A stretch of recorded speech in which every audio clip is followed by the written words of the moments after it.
Get to know all your favorite VRChat DJs all in one place. This is VRCDJLIVE.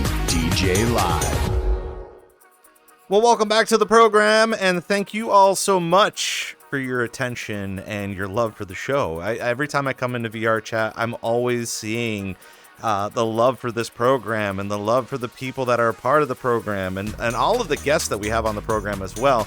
So I understand that the Thanksgiving has already kind of happened and we're leading into the holidays. But at the same time, like, you know, these are the times that we need to kind of get to know our DJs and see what makes them tick and how they work and kind of show them some love in a particular case. So, and we love to try to do that by showing love to the people that we love here on the program. So welcome on in to VRC DJ Live. I'm your host, Rob Roman, and if you're new to the program, we talk to everybody in our communities, from community members to DJs to VJs. Obviously, we need tons of those, and I feel like every month we get into a topic of we always constantly need DJs, and wouldn't you know it, going into 2026, I can only imagine what that's going to be looking like in the future as soon as people start figuring out how to do VJ work.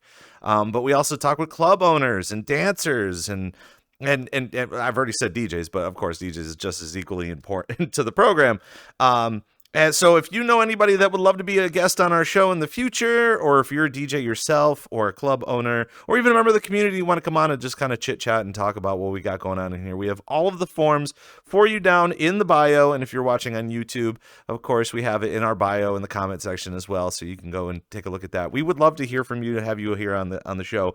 And speaking of which, listen, sometimes we get some DJs that just kind of fall on our laps and we're just sitting in our meetings and we just say, who the heck is this guy? And why is he just kicking all the butt? Like, why is he always just like doing all the events, having a really good time and just being, he's trying to compose himself right now. I've already told him that we're going to be talking a lot about our guest here on the program here today.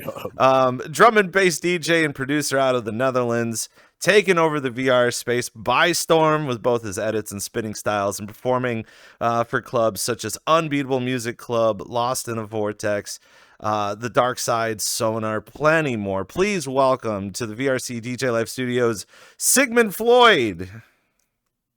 Hello, everyone. What's up? you were coughing a lot. I didn't know if you were sick or you were trying to get No. holidays. It's, yeah, I am sick. Totally not the nervous coughs. Nope.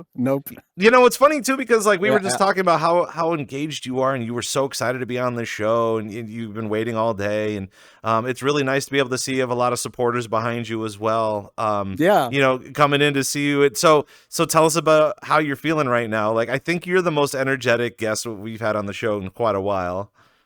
Oh, thank you. Yeah, I feel excited, and I'm happy that my friends came along. So for the support. So that's really awesome. Yeah, this is new to me. My comfortable zone is behind the decks. I'm not really behind the microphone. So this is way out of my comfort zone. But yeah, let's go. Let's do it. I mean, it's really exciting. I'm excited to have you here too, because of the fact that like every time that I've seen you perform in virtual reality, or sometimes I just stumble across your social media somethings, and you're just so ready to go for this virtual reality stuff. So just give us a quick look at like your experiences here compared to doing something IRL. Obviously, there's two different environments, but compared to the IRL scene, how does VR like virtual reality work for you outside of that? VR opened a lot of doors for me. When I started out DJing IRL a long time ago, I started out at the youth center. I got many opportunities there to play at local clubs, and yeah, sorry, I'm a little bit nervous. It's all right, take your time. Yeah.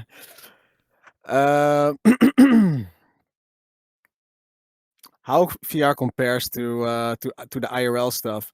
To give a fun example, 2 years ago, I had to play at a at the drum and bass party in the Netherlands, and I was there, and I literally walked from the stairs down into the hall where the party was, and I didn't had any drinks yet. I was still sober, and the same feeling that I had back then was the same feeling that I had. I just realized, like, oh shit, it's the same feeling that I have when I'm in VR at a party. It's not that different. The only thing that's different is that I have to use my legs to actually walk, but other than that, it feels the same. And yeah, and the music is louder, more bass that you feel in your body, maybe that. But other than that, it's exactly the same. It's really cool. You know, VR raves. it's great because what we get to experience from day to day, and this might be kind of a little bit of a shock to us all, because occasionally we as frequent DJs and ravers in VR and VR chat, we know what to expect. You know, we know what to expect when it goes to like a specific instance or the people that we're going to meet. And when it comes to IRL stuff, again, like you were saying, it's just a matter of walking in and kind of just talking with people. But there's also this weird sense of social anxiety when it comes to all of that. In here, there's still Yeah. a little bit of social anxiety, but to What I'm like, experiencing right now. yeah, no, it is fine. And once we start talking, I promise you, we're gonna Yeah. start. Someone's gonna say something either in chat and Yeah. or I'm gonna say something, and you're gonna be like, dude, I gotta Few talk to you minutes, about all these days. like a few minutes, I will loosen up and it will be good. But it's just now that it's like, Yeah, yeah. that feeling is strange too, because like, especially when it comes to performing, I feel like you are still fairly new to the scene in here.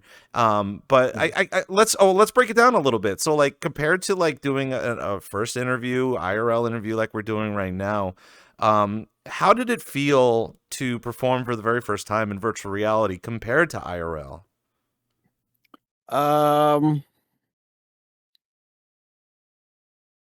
Yeah, it the feeling was the same. I'm not gonna lie. It's So not you that weren't much you weren't even different. just a little bit nervous compared to like if you Oh no, yeah, oh yeah, I was nervous because I haven't DJed in a while. When I started playing in VR, I haven't played for like 9 years.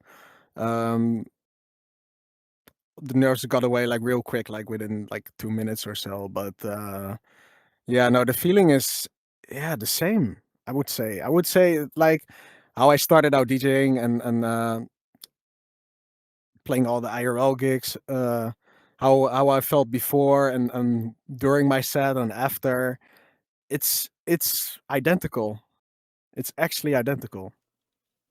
See, I think, I mean, one of the things that we are going to constantly break down in a few minutes is what I think a lot of people, I don't want to say that they forget about you, but at the same time, once they start to see your social medias, they're starting to understand that, oh my God, you have all this stuff, is like your at home setup and how you produce and how you're trying to innovate by making some social media posts and how you're really starting to kind of ramp that up in the future and stuff like that. But for a lot of people that come in here and they're DJing for the first time, it's either nerves that get to them because of like the amount of people that are going to be there, or nerves of them messing up.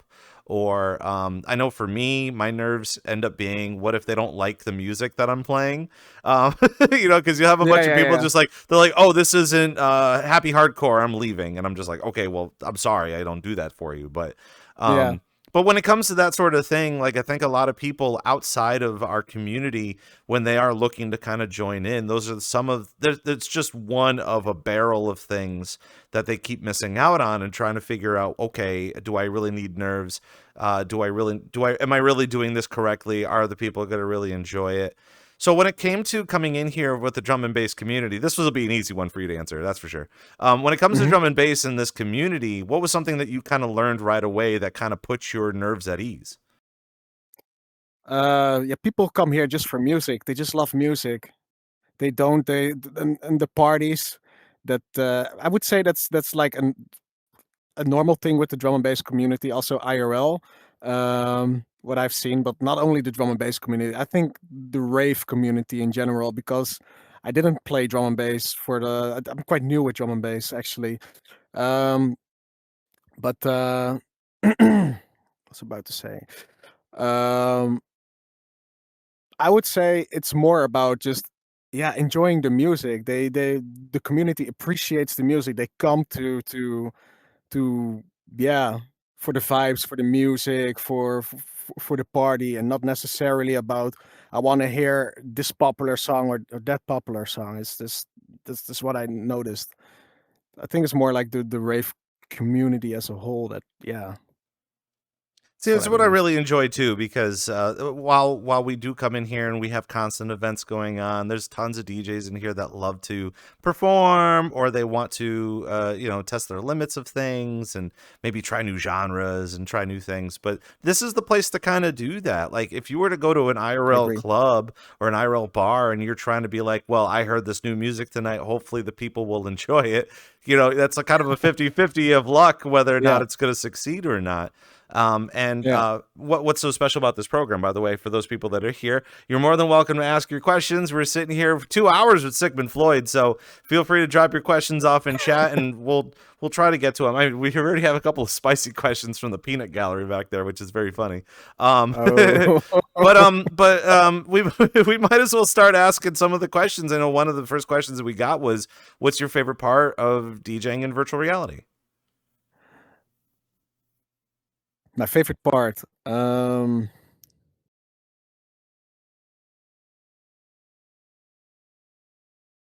are a lot of things that I really like, but my favorite part is, I guess, my favorite part is when I'm in the zone. I'm already playing for like a few minutes, and goes really well, and there are a lot of people dancing, and the vibe is right. I had it like 2 weeks ago at Miso's party at Untitled at Femboys Friday.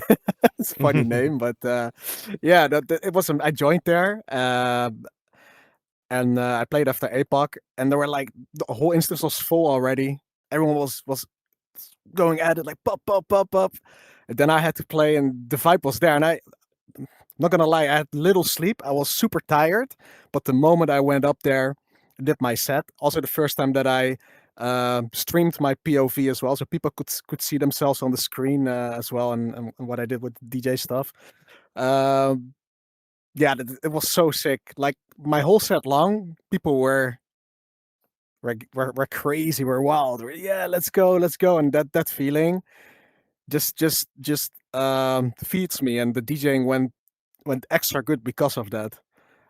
So I would say, yeah, that's the best thing. Like the connection you make with the people. Yeah, I was going to ask you about that. The fact that like Yeah. your setup and the way that you do the video with the screens and your DJ, you can actually see your console on there. How do people receive that? I know a lot of people, a lot of DJs in here, they have their own separate setups and the way that they want to showcase what they do. But what have been some of the things that people have been asking you about that? Have they been trying to mimic you, or they giving you praise, or how did you even come up Uh, with that idea? Most people like what I do now. I'm actually quite new with streaming like that. Before that, I had like just the visuals and uh, my logo in the middle, and later I added a photo with like a AI um, effect around it, so my face moves a little bit. That's what I had for the longest time, and now I bought a new computer that's strong enough to also cast my headset at the same time, also being in VR, and also being able to see my DJ set within VR with a program called Reality Mixer, uh, and see Record Box as well, the DJ software. Um, but I had some mixed reactions. Most people like it. They think, "Oh, this is sick. This is amazing." But I also heard some reactions from people that said, for "Yeah, your POV, the screen moves too much, and that makes me sick, or I feel uncomfortable with that." So I'm still looking into that, how to stabilize that a little bit better in OBS. Um, but overall, people love it. Most people. So yeah.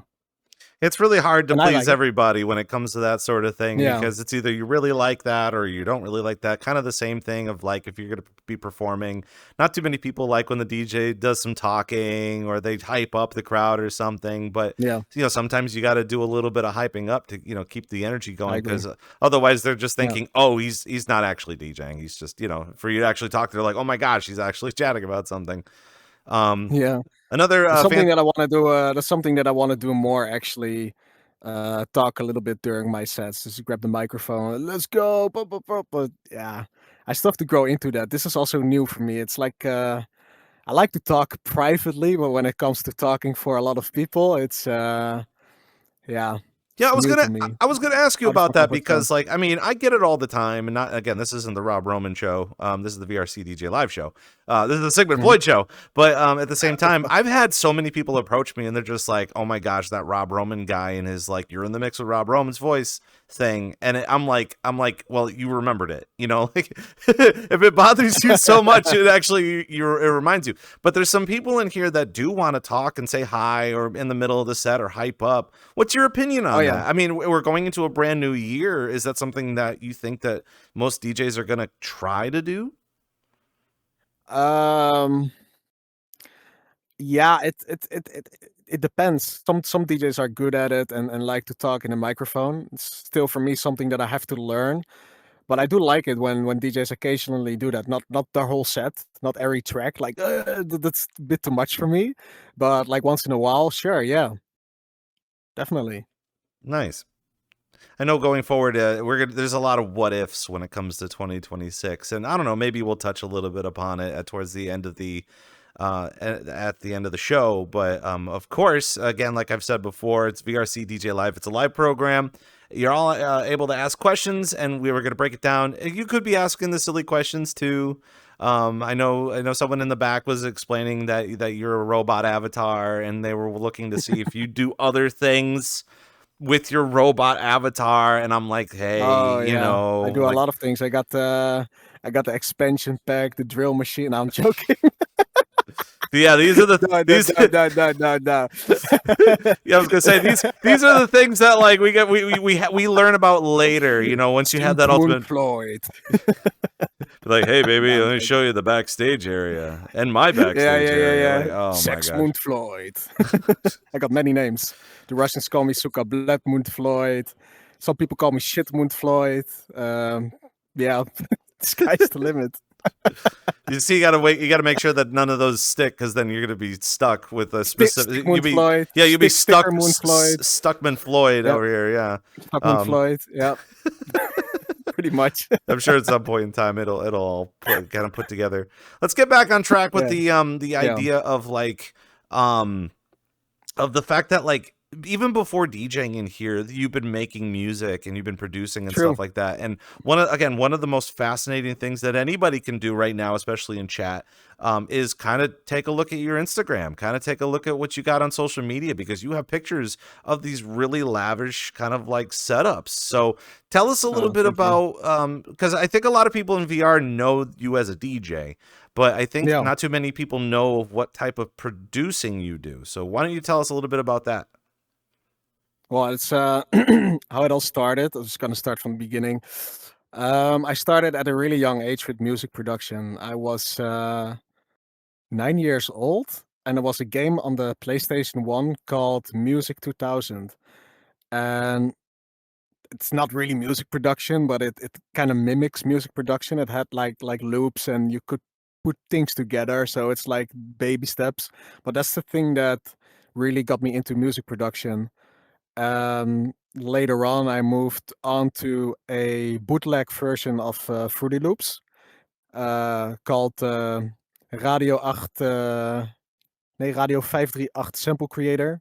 It's like Radio 538 Sample Creator, like a Dutch radio yeah, channel. And they had a version of like a layered version of Fruity Loops, like a demo version. It was you got it with a magazine or something. I believe a friend of mine got it, and I got it from him. And we started making music with that. And after that, I tried a program called Magix Music. I believe it's called like that, for a really short time. And then I went back to the actual Fruity Loops for the longest time until 2014. And in the meantime, also worked with other DAWs like Ableton, Cubase, Nuendo, Logic, Reason, but mostly Fruity Loops. And then in 2014, I stopped with Fruity Loops because back then Fruity Loops had some limitations when it came to how many sounds you can add. Like the arrangement window had place for like 199 sounds, and the mixer was like pre the channel, like the mixer had like already like channels instead of like other DAWs. You have to create channels, and we're like 99 channels, and I believe like 4 cent channels. So it was really limited, and I wanted to make trailer music back then. I kind of stopped with the other genres I made. So I switched to PreSonus Studio One that I currently still work with today. Um, but yeah, when I started out with music production, I started out with mostly with hardcore, gabber, hardstyle, sometimes even techno. Um, did that for a while, and then I switched over to hip hop beats and R&B beats. Did that also for I think 2-3 years, and then I put my focus more on EDM, on house.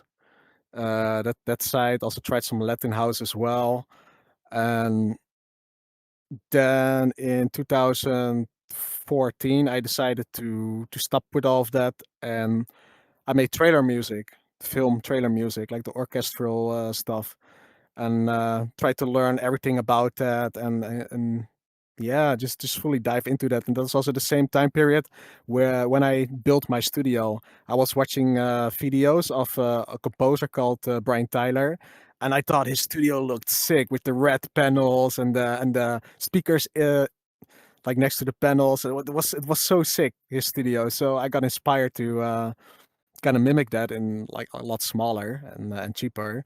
And luckily, I was in a position that I had many friends that already had expensive studios, like pre-built. So I could literally look at the materials they used and kind of copied that. I did some measurements as well. Uh, did my research on acoustics and built my studio. It took me almost a year to build it, and like 2 years with planning. So quite some time. Um, but yeah, it's one of my biggest things that I'm really proud of that I achieved building that studio.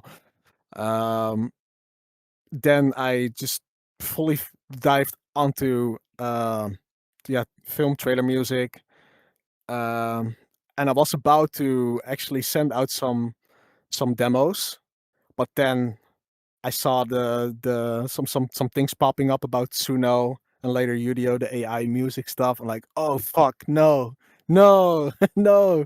I saw my dreams just disappear in smoke because sure I was decent at composing music, but what AI could write then, it was way faster than how I worked. I already was thinking in my head like this is gonna get better and better, and like in like 5 years, like kids are on their mobile and just typing in what they want and have like the best quality songs ever. So I kind of got depressed. Um, I already was depressed though, a little bit. I was already also on VRChat. I'm putting different timelines together.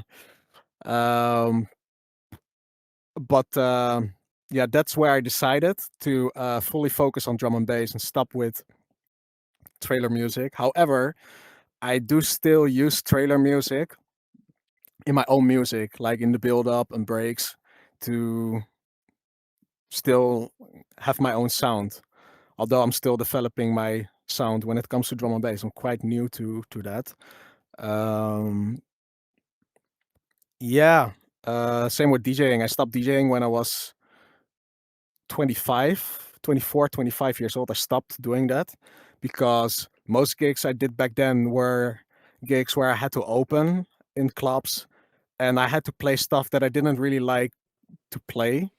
like You really know, mellow stuff. I was gonna ask you Yeah. how important is it in your entire process when you were producing, even compared to even performing, how important is it to understand all those types of genres? Because it does seem like you did bounce back and forth from a lot of different things, but to the naked eye, it seems like those things didn't work. But at the same time, you learned a little bit, and you were able to True. maintain those little bits as you were to continue. True. Yeah, you can definitely learn from every experience you have and get influenced by every experience you have as well. Like if you create a certain genre, you can use that stuff you learned from there and put it in the new things you do. So yeah, definitely. When I now that I work on drum and bass, I really have in my head, yeah, I want my drop to have like influences of the hardcore gabber style that I used to play back in the day. But I also want my build ups and breaks to feel like euphoric, like epic, like more the trailer music route. So I really want to combine all of those things to my style. I'm still figuring that out, but yeah, try my best. So how did drum? I mean, I from a lot of people that are here in the States, we automatically look at like Europe and the Netherlands as like the premier drum and bass place. But Mhm. how did that Really? kind of? Well, I mean, we don't have a lot of. I mean, there's just not enough drum and bass here in the States for us to enjoy it, I guess. And Uh-huh. we've always known Yeah. that. I what was it? There's a there's a funny video going around on TikTok saying, you know who's Dutch when they come in the club and they're doing this. Oh And they're yeah, just yeah, yeah, yeah, constantly. yeah, yeah, So yeah, we're yeah. constantly just thinking people are just doing this the entire time. Like you're ready to go to I the know. club when you're doing that. But like, so that's kind of what Yeah. that's kind of, when it comes to VR chat in here, all the Westerners here, all the people from the Americas, we're always feeding into the latest drum and bass, and we know to kind of lean on, the Netherlands and Europe for that kind of influence. But how did you get influenced to continue on with that genre? Yeah, VR chat. Not even joking. No, Oh, okay. not fully VR chat. I played Rocket League for a long time before I had a PC that was powerful enough to actually join VR. And back then, when I was playing Rocket League, I also just listened to a lot of music, some drum and bass mixes, chill step mixes, and there it actually already planted a seed or several seeds that I really love drum and bass. And then a few years later, when I joined VRChat, um, yeah, I think I earlier just this saw the week you were talking about how there were a bunch of influences, some like artists that were in VR chat that play drum and bass that like really helped lock in your decision to perform that in here. Talk to us about that. yeah, I the first time when I joined VRChat, I joined Club Orion and there I met like my earliest friends in VRChat, and I'm still friends with some of them, and they're amazing people. So that was the like that's not my very first experience actually. My very first experience was as Quest standalone a year earlier. Um, but yeah, my first PC VR experience was like that, and then they brought me to more raves, and then I saw 10XX play, and damn, he's so fucking good. And I got inspired. So I want to do this. This is so sick. But there are also other DJs like Merles and back then a person called Mane, but she or they is not online nowadays. But I just got inspired by people like that. So yeah, I want to do this again. I want to DJ again. This just ignited the flame again after not DJing for like 9 years. So I was saving up for a DJ controller and yeah, I eventually started DJing in VR chat. See, some of those things that I hear, and I've known Merles for a little while now, and again, even with 10XX, he comes in and he's kind of our rising star when it comes to VR chat in general, just because, well, besides the fact that we've had him on the show, but he's literally doing everything that we were hoping that he was going to do, make an EP and Yeah, tour sick. and start performing outside of VR chat and kind of make a name for himself. But his community is also super supportive with him. So Yeah. that feeds the fire of just myself and the show and all of us in here, including yourself, on understanding, okay, what's going to be the next big thing coming up in 2026. I'm not saying that the big thing is going to be Sickmund Floyd coming up, but at the same time too, like you know, you're literally everywhere. You know, you're on every poster that I've been seeing, and I see you perform, and I get blown out of the water. So just to kind of, besides me rubbing your ego, of course, or the extendo stick or whatever you wanted to call it, but but like, how does that kind of make you feel? Does it make you nervous that like people are just giving you positive comments all the time, or like, are you just, does that continue to feed your fire to continue to do more? It feeds me. It definitely feeds me. I just want to keep going, and yeah, wanna do I the mean, most I can do. you got a whole group of people back there like coming in to support you. I feel like that would be that'd be plenty of things. So, you know, the people that they're trying to support you with that. But yeah, I'm really happy. Yeah. So, like, feeding into this too, like, I think a lot of people, when they are, because we talked about this before, and we'll talk about it very lately as we continue on with whatever we're talking about. But for December going into January, I think a lot of people, either fresh in VRChat or understanding VRChat, or even people in VRChat that are wanting to DJ, you know, this month is going to be really pinnacle for them to get their new consoles, their new hardware, maybe get a new DAW, maybe start to learn how to produce and stuff like that. So they're going to start to kind of come in here and kind of test the waters and try to find new things to do and perform. And one of those things happens to be the question of, how do you even start, you know, when you're in here, what's kind of the process of how you kind of set that up? And one of the things that I wanted to ask you earlier is, I think you came in here as a producer going into a DJ, as opposed to a DJ looking to become a producer. And especially in this scene, there's so many people that want to produce. And what's so funny about 10XX is he does both, you know? And so it's not even just a matter of, yeah, did he want to perform first or do producer work, or vice versa? So in your opinion, now that you've had a little bit of experience going from producer to DJ, is that something that I think a lot of people should start like looking into? Or do you think it's a wise decision to start as a DJ and then lean into producer role later? Honestly, I don't think it really matters. I think it's different for anyone. And nowadays, it's with DJing, but also with producing music, it's the easiest you can start with. Like back in my day, we had like forums. Yeah, you had to search for forums and talk to people if you want to know something new, learn new stuff. There wasn't YouTube when I started music production. Not even Google Video. It was that early ago.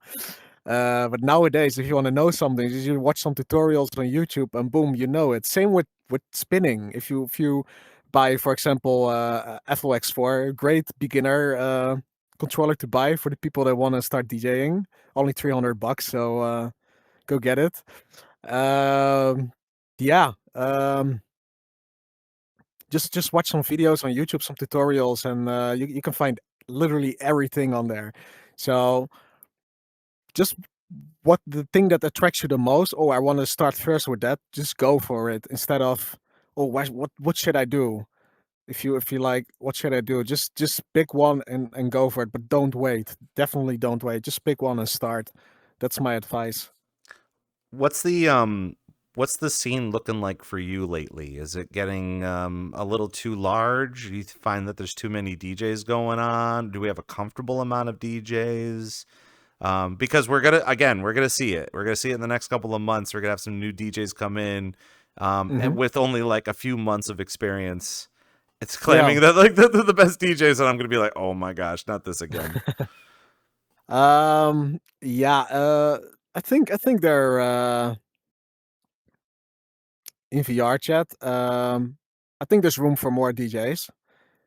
I'm actually throwing parties myself now. Actually, with Boneski over there, I do Reloaded, and I always fix the lineup. And I'm lucky that I know a lot of DJs. But there's always room for more DJs, and I always like to give new people a chance as well. I think it's healthy. It also keeps keeps people sharp as well. Keep the competition a little bit up to perform your best. So I think it's a good thing, and you can help each other as well. So and learn from each other.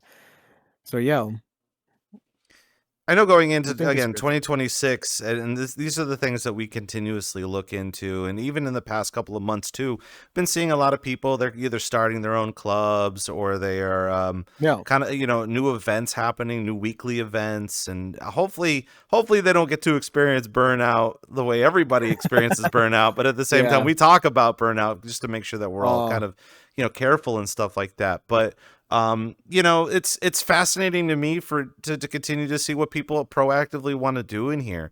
And the funny thing for this entire understanding, this project, if you will, of understanding, is that you got a bunch of people in here that have succeeded, and you have a bunch of people that want to succeed. Or in the particular case of like producing music and stuff like that, I would only think that there is a Discord out there of VRChat producers that constantly kind of like world creators, and they're always asking questions, or avatar creators, which I mean, there's plenty of avatar creators. That's why I would assume so. oh But yes, but that's the the thing. the messages, the Yeah, private yeah. message saying, "Hey, you wanna buy an avatar?" Blah, blah, blah. Yeah, I'm a professional 3D modeler. Here's something like, Oh my okay, god. great, cool. But Yeah, at the it's same time crazy. too, but like you're gonna go through it anyway as well. Like you literally do producing, and then you also know some people that produce, and they're gonna be like, oh, I made a thing. And again, I'm gonna bite my tongue by saying, hey, I made a thing using AI, and then you're gonna grit your teeth, being like, oh, are you kidding? Yeah, Yeah, I don't even need to see what your face looks like yeah, outside of what yeah, you were doing there. yeah. I'll be like this robot, like really menacing, looking at that person. No, I'm joking. No, but yeah, it depends. I'm not fully anti AI, but um, I mean, if you use AI as a tool, like for example, if you're not inspired and you just cook up some ideas and just get inspired by those ideas, but in the end still make your own stuff. Don't use AI. Or for example, for vocals, that's what I sometimes do. If I need a vocal, I just prompt some vocals and then get those vocals and then edit and put some effects on it and just make it my own. If people use AI like that, I'm not against it. However, if someone just prompt a track and then says, "Yeah, it's my track. I made it." No, you didn't. You just put in some prompts of a of a platform with AI that has been trained on millions and millions of songs with millions of hours. Now I don't know how many hours, but 10,000s of hours, maybe 100,000 of hours of the biggest artists. So no, no, it's yeah. If, as a tool, yes, but not if you fully use AI and then say, "Yeah, I made it," and only just putting in some prompt. No, I'm not for that. And ultimately, there's a difference too between like what you've generated off of an AI platform and using uh, uh, prefabs and plugins that you already No, have with a lot of the no, DAWs. That what they will do, and this is something that I think a lot of people need to aspire and understand, is that any sound that you have on a DAW, or even a chain of a rhythmic pattern, you could just take that yeah, and plug it in, and you can play it and yeah, use it. That's not AI generated. Somebody true, actually had to put that together, and but you could still use it to your advantage to understand by manipulating the notes that are in there. yeah, But there's like a whole capsule of creativity when it comes to understanding that type of thing. It yeah. seems like you want to say something else about that too. No, I think if you use AI or samples or whatnot, um, it's all good as long if you give it your own twist. If you just use it as a building block, but not just l- take that building block, not do anything with that building block, and say, "Yeah, I made that." It's like, for example, I have a sample from Splice or something, and I say, "Yeah, I made this whole sample, nothing else. Just no, there you go."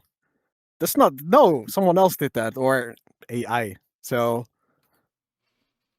Kind of No, reminds me of I like think it kind of reminds me of yeah, like Charlie Puth when he's doing TikToks where he's walking around and he's got his microphone and he's just recording sound effects. Like I think a lot of people can do that. I think people are too lazy to do that, and not yeah, inspired to do that compared to what's available with all the many sounds that you could possibly have. yeah, I do want to continue feeding into this in a little while, but I want to yeah. kind of break down the bare bones of Sickmund Floyd, when it comes to virtual reality and your experiences in here. So Okay. to take a moment and first of all, let us know, how did you even run into VR chat? How did that whole process start Ooh, with you? it's a funny story actually. Um, I was depressed for a long time. Um, I'm not gonna dive deep in all that I personal like how you stuff, said it but was a funny story, and then you said, "Then I was depressed." yeah, yeah, depression is fun. Depression. Let's go. No. um, while I was depressed, I was just looking on YouTube and I came across VR. Um, and I also I saw like a lot of videos about VR and what it was, and I just got interested because you just put a headset on your head and you're somewhere else. And I wanted to be somewhere else instead of depressed, laying down in my bed, no life, and all that stuff. Just wanted to be somewhere else. I wanted to travel the world. What wasn't really for me, that wasn't an option back then. Still isn't, but but with the VR headset, it opened so many doors. And yeah, I just got inspired by watching a lot of videos about VR, like the Dev Kit 1 back then. I don't know how it's called. And I wanted the VR headset so bad. I even bought like the Samsung Gear VR for where you put your phone in. And I also made a Google Cardboard. I literally bought I don't know how you say that in English, but in Dutch it's called a verrekijker. It's like a thing where you watch through and it zooms in like a kid, but then a kid's a toy version of it. And I peeled out the lenses and I built my own Google Cardboard with my phone. So that was my first VR experience.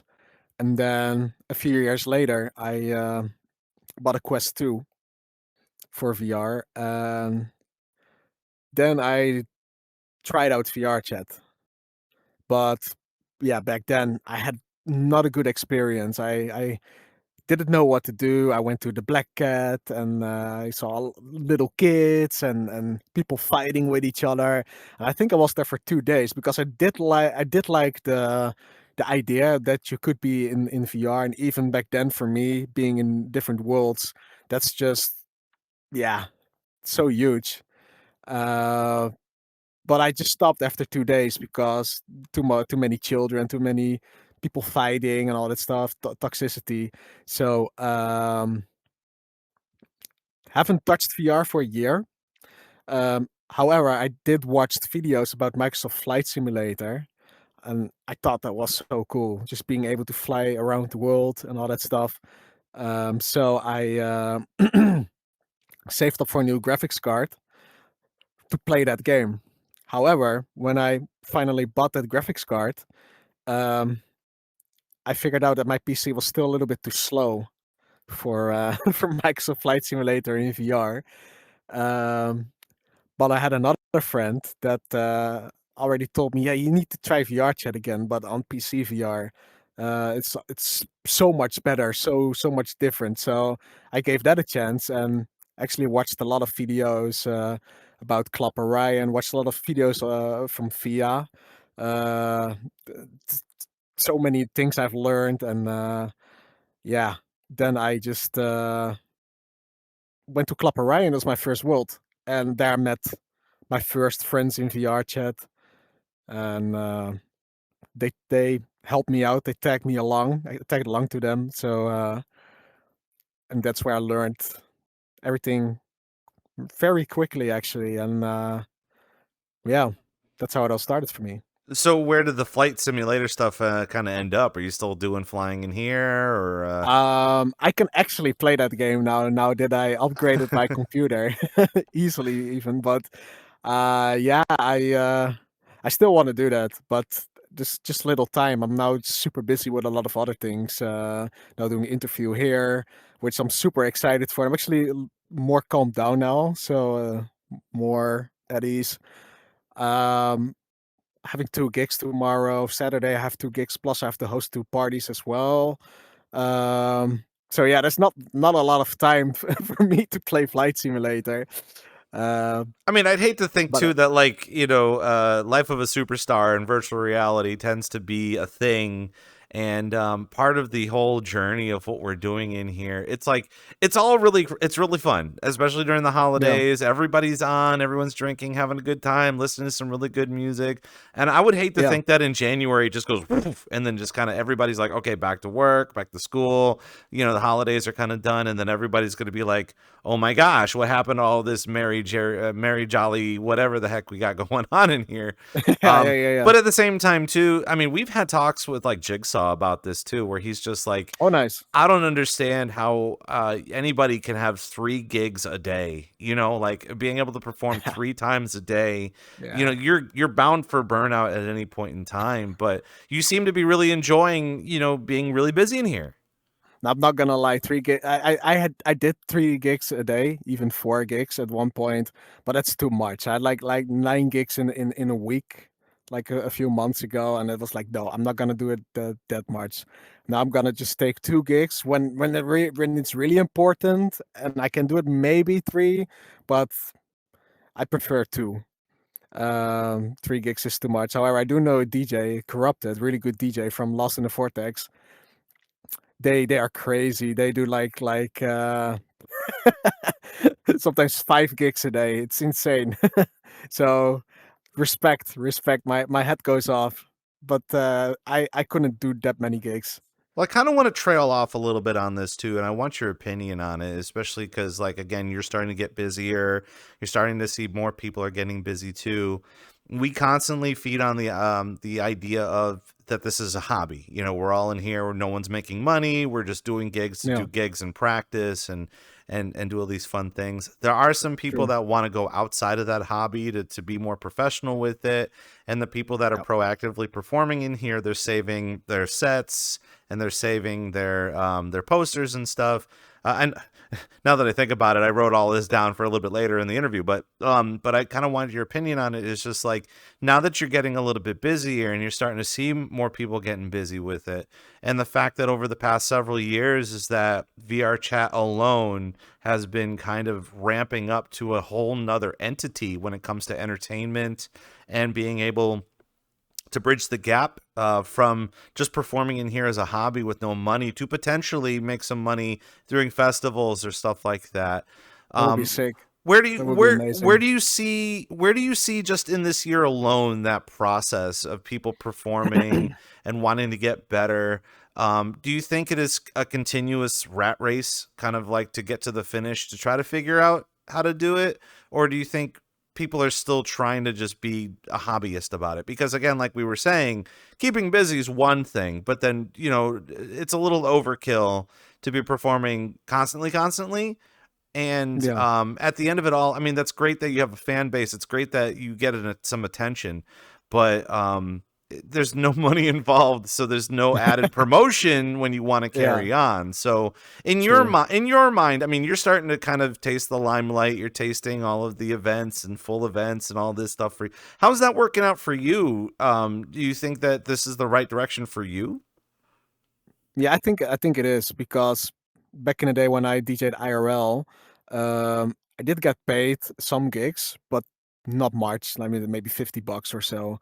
And most gigs I didn't even got paid. But when I got paid, it was just enough to cover the transportation to get there.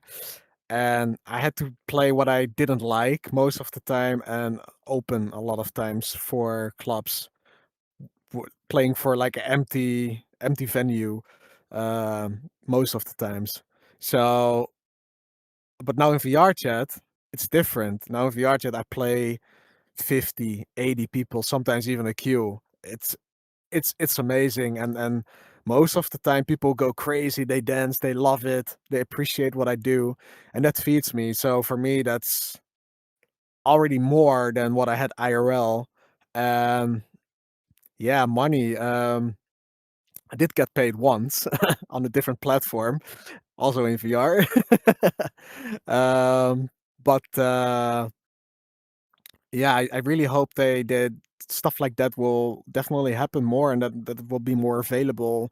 That they incorporate that more in VR chat as well. That maybe like that you can give tips or something. A lot of times I see like people stream having their stream up with the Twitch link and also stream on Twitch at the same time, and then people can donate. Uh, that's something new what I'm diving into and just have set up, and hopefully someday get some from that as well.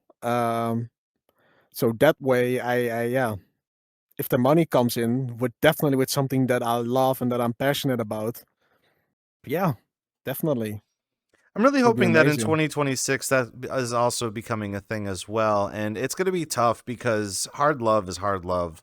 And there are some people in here that genuinely want the limelight super fast. And Yeah, with the limelight, they're expecting, more money or more notoriety or something like that. yeah, yeah, yeah, And yeah. I mean that all, listen, there again, like you were saying, there are some events that you just don't make enough. You have enough to go to Yeah, yeah, Wendy's and get a burger and enjoy your life, but at the same time too, that shouldn't hinder you from better success in here and wanting to perform as well. Money doesn't have to do with everything in here, especially with that process. But I will say, true. with the tough love, it would be really tongue in cheek to put in a tip kind of a thing, kind of like a tip jar, Yeah, and see who actually uses it to get more notoriety based off of, oh, well, this guy's getting more attention than this guy. But the tough yeah. love is you probably should do a little bit better, like perform better or Uh, understand some other techniques and stuff that will aid in your oh success yeah, that for you could sure. potentially get that type of Yeah, success. It's VRCDJ yeah. Live. We're sitting here with Sickmund Floyd, and of course, it's a live program. You're more than welcome to everybody in chat. You can ask your questions, seeing that we're sitting here. I mean, listen, you're not going to ask the questions while he's up there performing, because he's got like 5 things going on in his brain and his headset and stuff like that. So being Yeah. able to identify all of that I can is gonna. perform though. I can set it up. I can do it. What's your policy on people coming up to you while you're performing and talking to you? I know everybody's got their own little thing about it.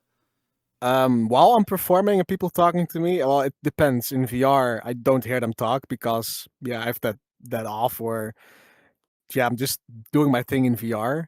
However, IRL, I have experienced some things where people were drunk and talking to me while I'm DJing, even touching the buttons and being annoying sometimes. I have experienced that.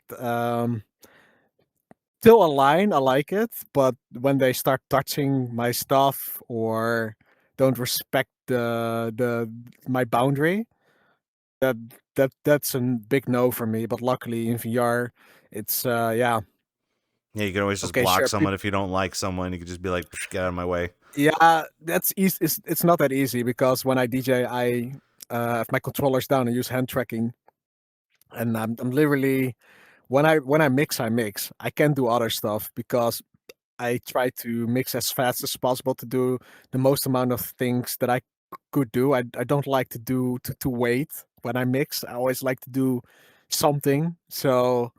Um, so the worst thing that could happen potentially is that someone is being annoying and stand literally where I stand, like in my avatar, or block my view, like being annoying. But most of that rarely happens, or yeah, I think that happens once or twice. Most of the time, these people are getting kicked really fast, or the venue has the DJ uh, um, that stage locked, so people can't get in. Only people that were whitelisted can get behind the DJ deck. So yeah, luckily in VR chat, that's not a huge thing. Mm.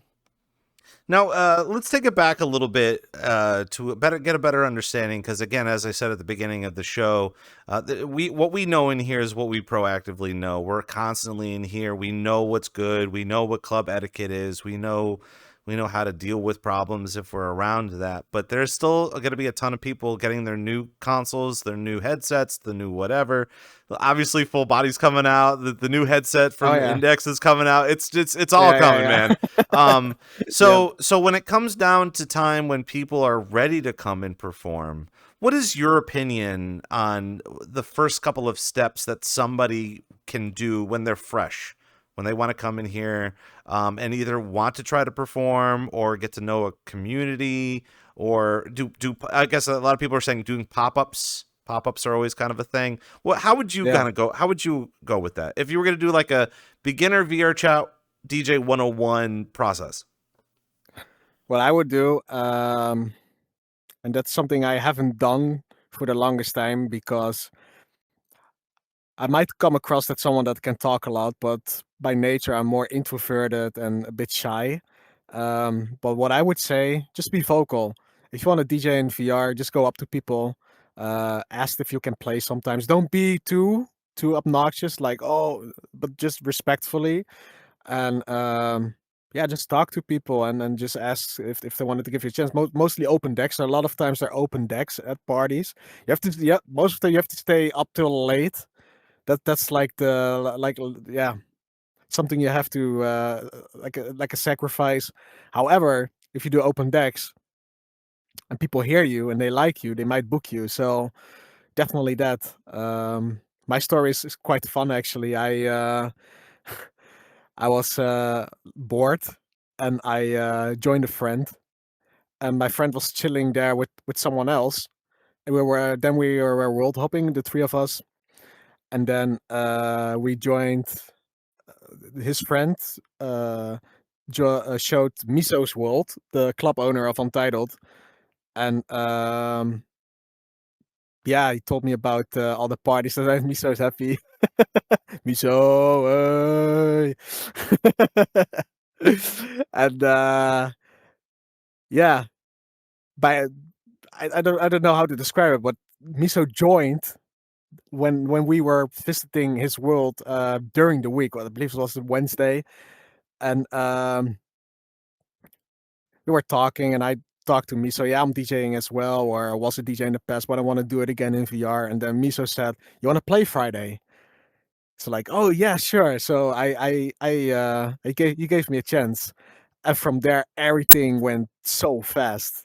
Like after the first gig, I got booked again, and I got met other people that wanted to book me, and it was like a snowball effect, like pop, pop, pop, pop. It went really fast. So I got to if there's someone that I have to thank, it's that that dude over there with the red hoodie that's now going AFK. I was gonna say, like during that process, was it a matter of like, okay, what do you perform? What have you performed? What is something that you can perform that the people in that instance may like? Um, Just be yourself. Just play what you feel, what you like. I think what people enjoy the most, at least I can only speak for myself. That's what I enjoy the most when I look at other people, is when they are authentic, when they are themselves, when they are real, if they're really enjoying what they do. And I don't I don't even care too much if someone plays perfect, honestly. Okay, sure, it's really cool if someone mixed really perfect. I like that as well, but I would say the most important thing is to be yourself, be genuine, and then people can resonate with you. That's what I truly believe. what I find And you interesting also, about what you're saying with this, and sorry to cut you off, but like it's all good. it's for me, it's hard to believe, and I think a lot of people have a hard time believing that too, especially when it Yeah, comes to entertainment, especially the IRL entertainment, because it's not. I don't think it's a matter of putting on a mask or a face or a persona or anything like that. But like you definitely, honesty has always been the best policy, as we've already yeah, known. I agree. But it does seem too good to be true, but it works. In here, It works. if Yeah, you come in and you say, I DJ, I produce, I make this, I make that, I feel like the people that don't want to be a part of that will push you to the people that would, you know, like Yeah. you don't have to deal with the people that don't like the stuff that you create, and you don't need to work with them, because if they're going to give you a hard time now, then you're like, all right, well, we can carry on with something else. And the reason why I'm saying that I don't believe it is because if I were to kind of take a look at like someone who's fresh, or someone that has come in here and been, I don't want to say the black cat, but that seems to be a popular place to go, and got to experience their first time in here like you did, where, you know, Yeah. you're always being tested and judged and stuff Yeah. like Oh, that. yeah. Being True. honest is like the last thing that you possibly want to do Yeah. in that Okay. Okay. scenario. If you put it like that, you have it depends also who you talk to, obviously. But I would say if you go to age-gated uh, clubs or instances, not even a club, it's just instances where people are adult, because most adult people they're not like kids. They have more respect and all that stuff. And I'm not saying that kids don't have respect, but I think you know, like, the difference between adults and kids, like on If the wide they're scale. coming at you doing this, you already know what they're talking about. Yeah. Oh, yeah. So no, I think if you're at the right place, like the right clubs that you want to play, and it feels good, just give it a shot. Talk to people, be honest, and yeah, you never know. If you get a chance, you get a chance, and if you don't, then try it at a different club or try it another time. I asked clubs if I could play, and I didn't got a response or got a no. I have heard that before, so it's pretty normal. But I think the power lies in being yourself and keep trying, and um, you just don't give up. And at some point, I truly believe at some point you will get some doors to open, and then you're unstoppable. Do you ever find yourself feeling better than the people that have denied you? Like if you were to try to play for a club and they denied you, or they say that they're not going to invite you, do you find that later, when you've had a little bit more practice, a little bit more confidence and stuff like that, do you find that you're better off not performing there ever, even if they didn't give you a chance? Um, No, yeah, it's ego thing. If I listen to my ego, sure, I'm like, oh, my ego, but no. If I really have to be honest, it's a no, because I also uh, do my own parties now with Reloaded, together with Boneski in the back. uh, I do have to deny people as well sometimes, because there are a lot of DJs that want to play, and I can't let everyone play or that early play when they're just not ready yet. So I do get the perspective why people sometimes say no. Sometimes you just have to say no. It is what it is. There's nothing wrong with that. It's just it's not fun to hear. Definitely not. But I always, when I started music production back in the day, and I sent out demos to labels, but also to friends.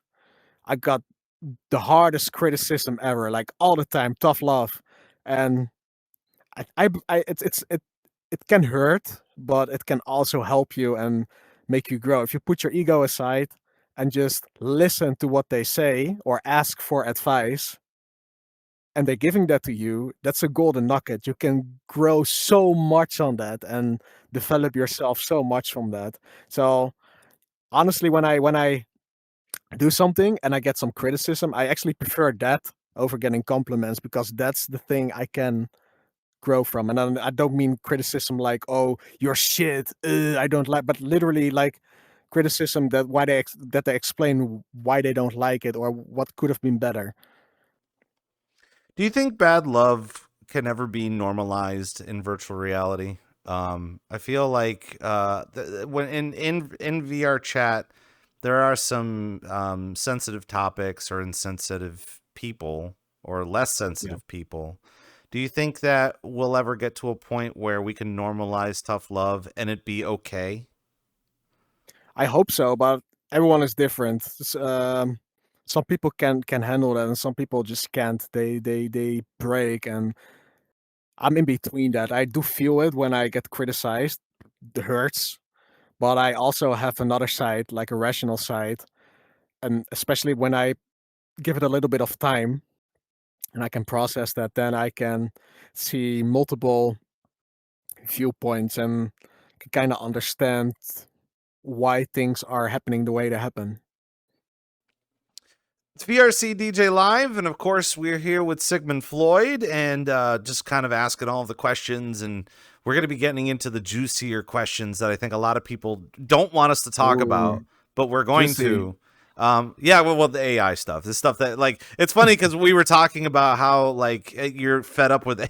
I think a lot of people Oh are fed yeah, up with AI, but it just so happens that this week, every day yeah. this week has been some form of news about AI. And another very interesting thing that I don't know how constant we're going to be talking about this topic on this show, but I do know that in the Netherlands, you guys have ADE, the Yeah, true. Amsterdam Dance Event, and being able to discuss all of that over there during that time is very important. That time has Yeah, passed. We have a that's brand new. actually funny. It's Yeah. actually funny that you mentioned that. Sorry, I cut you off. Now it's the 4th of December. Literally a year ago, on the 3rd of December, there was a conference by multiple organizations, and I came to that conference through the organization I am connected to. That's Buma Stemra. It's kind of the same as ASCAP in the United States, that protect your music basically. And that conference was about AI in the music industry, and there were a lot of speakers like Don Diablo and some other speakers. It's really interesting, and they were talking about the future of AI in the music industry, how it what's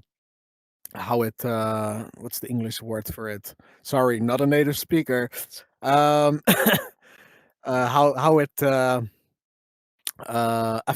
affect us as artists, but also how it could benefit us and all that stuff. So like multiple scenarios that we're talking about. Some were positive, some were negative. Um, and I've learned a lot about that, and I've learned I've learned that they are busy with, and it's actually came to power now with monitoring it. So with software that can instantly hear if it's AI or not, because I believe AI is yeah, literally code. That's what it is, and you can hear artifacts in those codes. It's different than music that's actually produced. Our ears can't really hear the difference, maybe in the reverb, but uh, software can. Um, so that's now a big thing. Uh, yeah, now there was like a long lawsuit with all the big labels and the AI platforms where you could create all that stuff. Um, but yeah, now Warner is working together with Suno, so I don't know how that will how that will go. I really hope um, it won't cover all the more unknown artists that are still trying to be heard, because it's in the end they're big companies and they make a lot of money. And yeah, if a company decides, oh, I can use AI to create this and this for so little money, I think they do that, and I really hope it won't affect the smaller artists. I really hope it won't. I think right now, just understanding where we are currently within the AI technology and understanding, and in between having these major events, like meetups and stuff like ADE, for example. I know in March, the Winter Music Conference is coming back to Miami. Mhm. Hopefully VRCDJ Live will be there on site to be able to talk a little bit about it Oh, with that would some be sick. people. We're working on it. It's going to take some time. But one of the things that they mentioned this past March was they were bringing that idea up and that concept up. And unfortunately, we're going to have to wait another 4 months before we Mm. can really break it down. So we can only hope to think what's going to be happening within those 4 months, depending on whatever we learn and how we integrate it. AI has always been a helpful tool for producers and making things, but Yeah. there's a lot of people out there that not really abuse it. There's a lot of new people that are looking to understand how to produce, so they Yeah. use things like Suno to get a jump start on understanding. It's good for practice. Let me say this again. It's good for practice. You don't want to out the gate say, "Hey, I've made this and this is it." It's not no, you have to change it up a bit. You have to claim it for yourself and not say a computer has made this. So the reason why I'm leading into this, and we'll talk more about it on the other side, because I want to touch upon something that's a little bit more important than AI right now, is that Yeah. Yeah. we did have a first chatter in the chat coming on in, and they have a question about how long your productions take when you usually sit down to work on things on your DAW. And of course, like including sets, discarded creations, and stuff like that. Like, I think that I'm going to say the simple answers, and then I would love for you to kind of respond on your own take of it. It's not a Hmm. matter of how many things you discard, because when you do make a thing, you either hold on to it and use it for something else, unless you really don't know what to do with it, then you throw it away. You don't want to keep everything around, but at the same time too, you could be stumped and you could use AI to help guide you to a better something.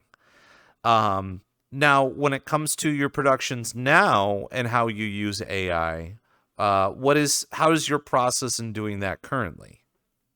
Well, I actually don't use AI. I've tried it to create vocals. What I did, I how I used AI, like, once I created a bunch of tracks with AI. Uh, with the I literally write me a song with a female uh voice, and then singing about with the words anymore in it, because I already had like a sample that had the words anymore, but I wanted more vocals. So I wrote a couple, like prompted a bunch of that stuff. Then I literally just used another AI to removed all the stems from it, so I only had the vocal. Then that vocal I put through another AI to make it all the same voice, because there were different voices, because I made different prompts. And then that that I saved as a waveform, and I processed and changed it and edited it and create my own vocal basically. That's how I used AI, like once, and maybe we'll do that more often. And the initial idea is, when I have done that and it's done, to actually hire a singer and replace those AI vocals. So I use it like as a notepad basically, the AI stuff, just for notes and to get inspired. Um, yeah, Do that's how I use AI. uh, do you think it's going to be normal for people to cheat with the vocals? I mean, I feel like with the AI, you can kind of generate beats or get a better idea of how a flow of a song is supposed to go. But one of the big talking points is that Haven song I run, that had been kind of getting a lot of attention in the past month or I don't know so. that song. I don't Oh, even know that song. I'm not even. okay. This is the first time hearing about it. So to explain, there is a guy Haven who made Yeah. this one track, and he's not made Hmm. anything else.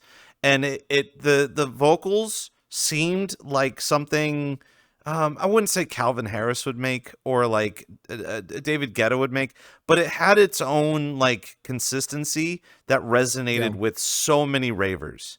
Yeah. The lyrics and the flow of it kind of felt like, and what happened was it resonated with so many people that it became a TikTok thing. Like it became a TikTok trend to people to Yeah. dance to it. And the girls related and the guys thought it was very emotional. So it became this TikTok trend and everyone loved the tune. But the problem with Haven is that he kept posting it on like Spotify, and Spotify kept taking it down because it broke TOS based off of AI technology. He didn't release the fact that it was made with AI, so it led to another further investigation on TikTok whether it was AI or not, and no one can get a hold of Haven, who was also acting kind of cryptic to begin with. So long story short, out of all of this, he ended up hiring a vocalist who sounds extremely similar to the AI vocals, and the AI vocals they seem pretty clean.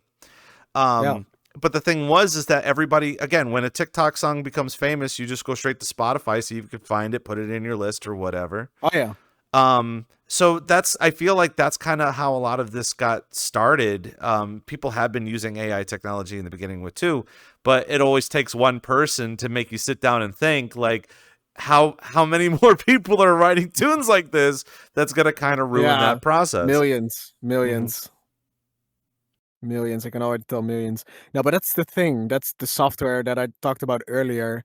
There is software that can hear when something is AI or not, and not even based on what our human ears can hear, but based on other stuff, deeper stuff.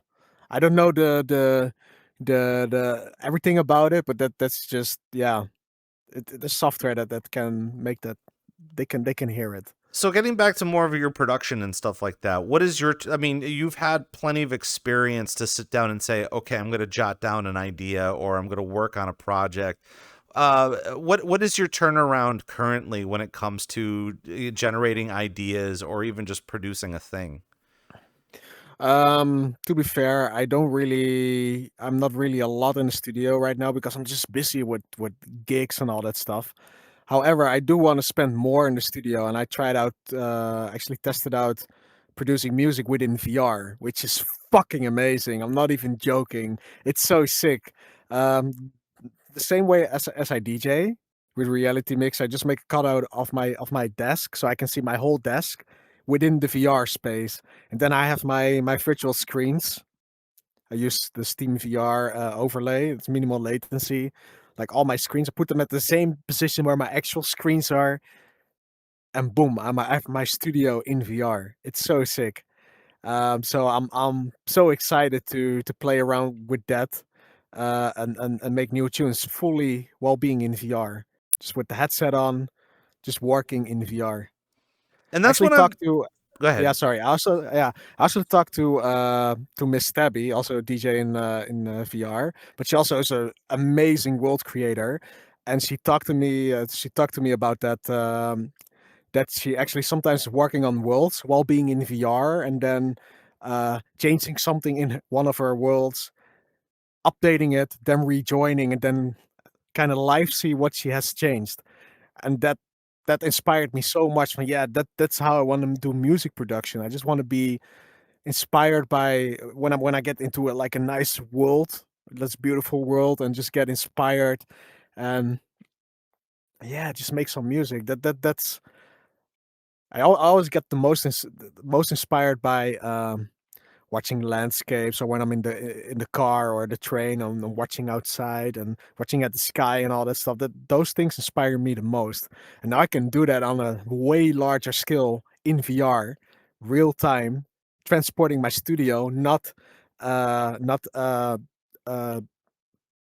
sacrificing the quality, because I literally have my studio monitors that I listen to while wearing a VR headset, so it still sounds the same. And yeah,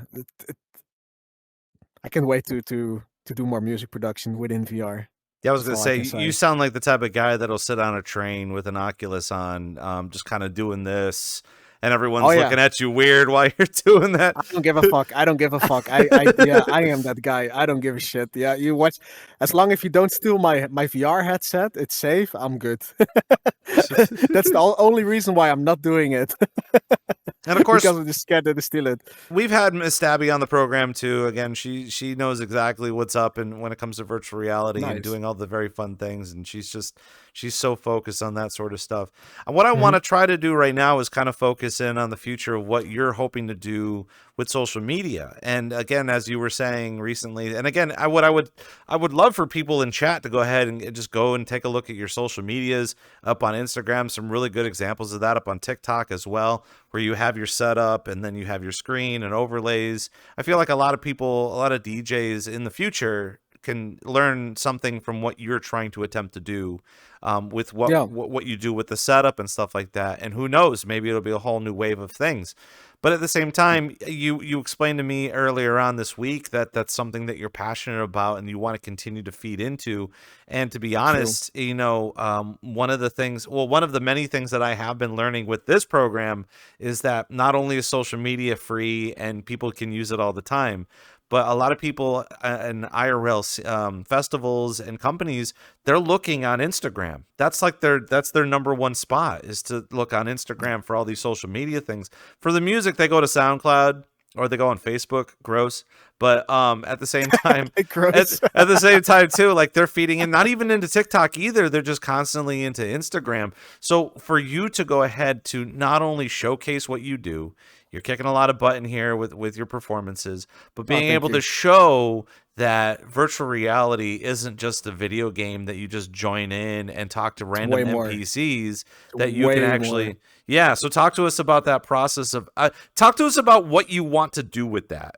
So wait, like, because Oh yeah, what I I want. think in your Yeah, brain you really want to bridge the gap, but I want other people to yeah, steal that idea. yeah. So it's a fun story. Like last week, I'm actually quite new when it comes to all the social media stuff. I was literally dead on social media for years. I wasn't good at it. When I posted something, barely got any views. But last week, Snitchy, dancer in VRChat, uh, tagged me in a post on TikTok, and they messaged me on Discord. Like, yeah, I posted this. It was at Poltergeist, also an event that I help host with. Or it's from Fake, amazing DJ, sick DJ. Definitely should invite Fake sometime. Recommendation. Fake's gonna hate me now. Um, but yeah. What the fuck? My brains go everywhere. Oh yes, social media. I recorded. That's the first time I just had my new computer and I recorded my POV DJing, and Snitchy was there and recorded that. Yeah, that they were dancing there.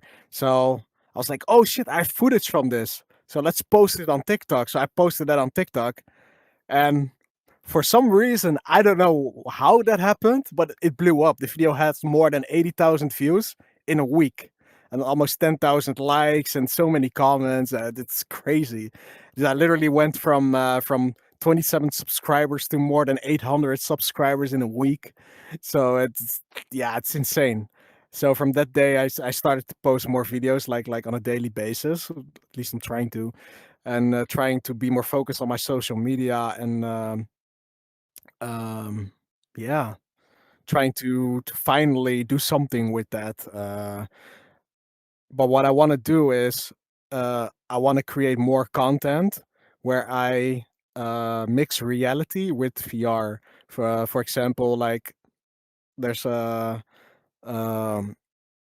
a club called Kebab Monday, and every Monday they have a party. Like it's quite popular actually in Europe, and but before the party they go to a kebab world, like with the people that organize it and some of the DJs and friends, and they're gonna eat together in a kebab world. So literally in a world where you have like meat on the thing that's spinning around with the fire and like a table. It's like a whole restaurant.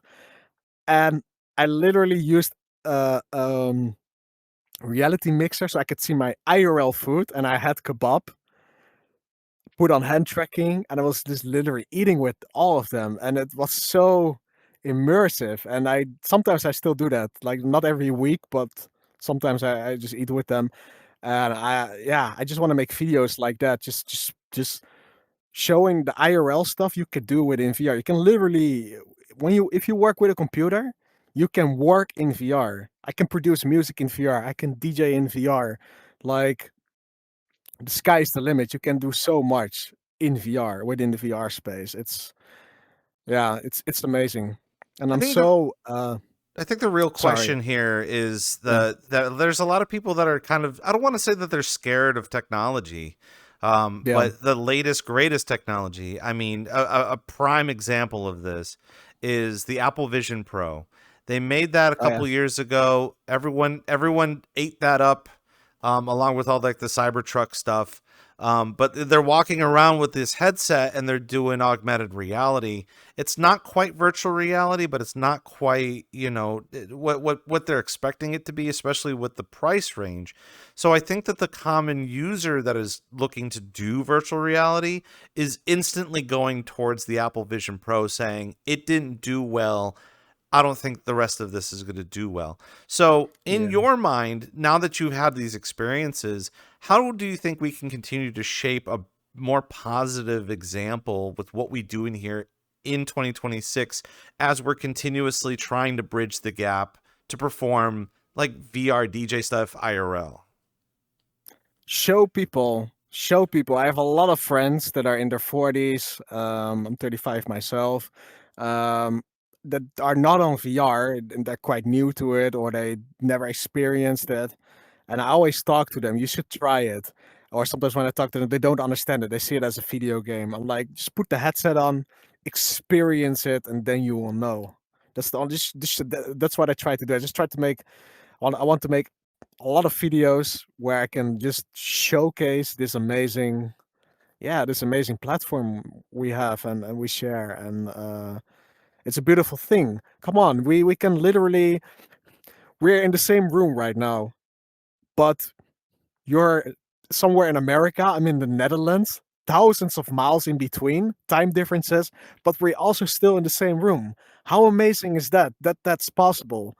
And sure, you can give someone a video call or a call, but this is next level. You're in person. Yeah, you know how It's much of a pain in the ass it is to fly 9 hours to get to Amsterdam? Like, it's so hard. yeah, I can imagine that. But you can literally, with all the people all over the world, and I have experienced it with a lot of friends that I have in VR chat, see the most beautiful places that IRL don't exist, but in VR they do, because there are amazing creators, talented people that create the most beautiful places ever. That's also a thing that I love about VR chat. Like 99% of VR chat, maybe 100%, I may be wrong, but definitely 99% is created by the people in VR chat, not the people that work for VR chat, but no, the people, the users. And that's so special to me. That's so special. And I'd like to try to find some better time, and hopefully that in December, because it just seems that it's the most holly jolly. I mean, not only the fact that we got this overlay here of like really pretty looking lights and stuff for the Yeah, it looks holidays, nice. but it always Yeah. seems like during the holidays, that's when people get together and they're all sentimental and they're just like, oh, I love this and everything's happy and whatever. And I'm hoping that the community, our rave community, will find some time in December to kind of reflect on all the things that they've done, all the friendships that they've met. I'm not saying that in January everything's just like, well, back to business as usual, but at Yeah. the same time too, like we keep forgetting to do that. We keep forgetting Yeah. to, exist with our friends and talk about things and go and explore. And even this past year alone too, not to get too sentimental, but like, there have been a lot of different IRL crossover events from the VR to Yeah. IRL stuff. And ShelterCon That's just amazing. happened, and Four Seasons happened. Obviously, Coast to the Yeah. Fish Bowl is always a big popular thing too. or even just TwitchCon meetups. Those are always a very fun time. So being able to integrate all of that is very important to you and I and everyone in here.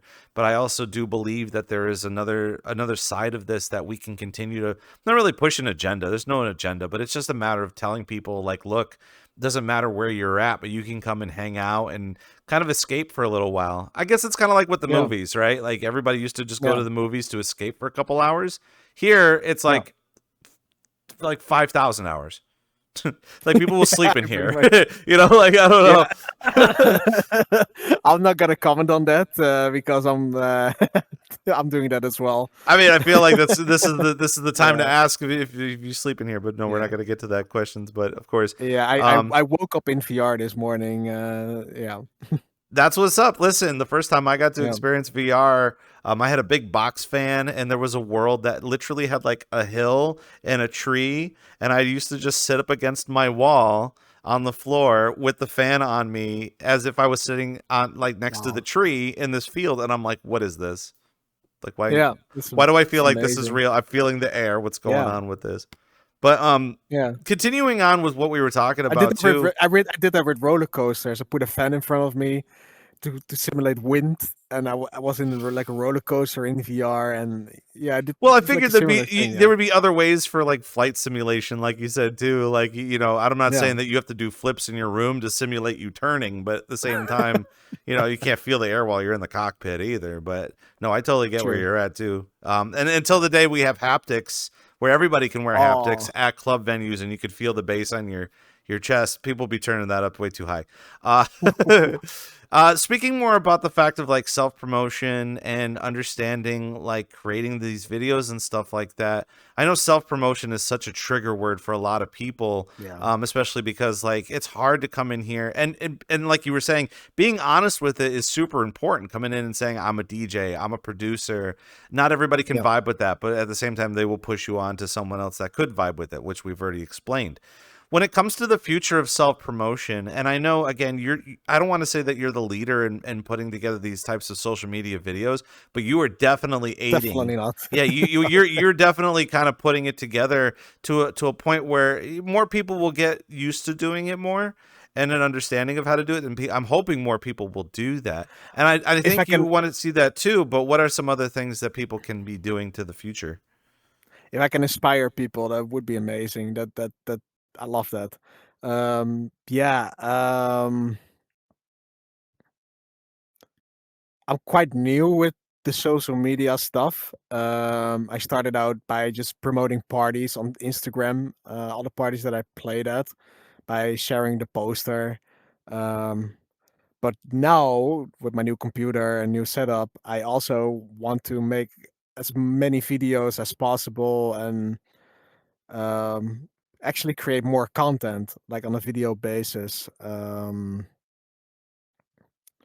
So yeah, that's what I'm just want to try to do and grow in that, and hopefully inspire more people to do the same, or at least get noticed of what is possible in VR. That's what I also what I've also seen. Like a lot of comments on my viral video on TikTok were like, "Oh shit, where is this? Oh, what the fuck is? I didn't know this was a thing in VR. Oh damn. Oh, like all people that didn't know."